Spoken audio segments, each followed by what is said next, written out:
اور ہم نے لوگوں کے سمجھانے کے لیے اس قرآن میں ہر طرح کی مثالیں بیان کی ہیں تاکہ وہ نصیحت حاصل کریں۔ یہ قرآن عربی ہے جس میں کوئی عیب اور اختلاف نہیں تاکہ وہ ڈر مانے۔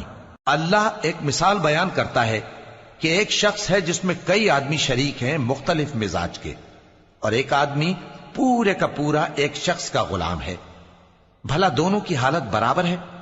نہیں، الحمدللہ، مگر یہ اکثر لوگ نہیں جانتے۔ اے پیغمبر، تم بھی مرنے والے ہو اور یہ بھی مرنے والے ہیں، پھر تم سب قیامت کے دن اپنے پروردگار کے سامنے جھگڑو گے۔ پھر اس سے بڑھ کر ظالم کون جو اللہ پر جھوٹ بولے اور سچی بات جب اس کے پاس پہنچ جائے تو اسے جھٹلائے۔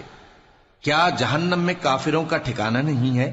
اور جو شخص سچی بات لے کر آیا اور جس نے اس کی تصدیق کی، وہی لوگ متقی ہیں۔ وہ جو چاہیں گے ان کے لیے ان کے پروردگار کے پاس موجود ہے۔ نیک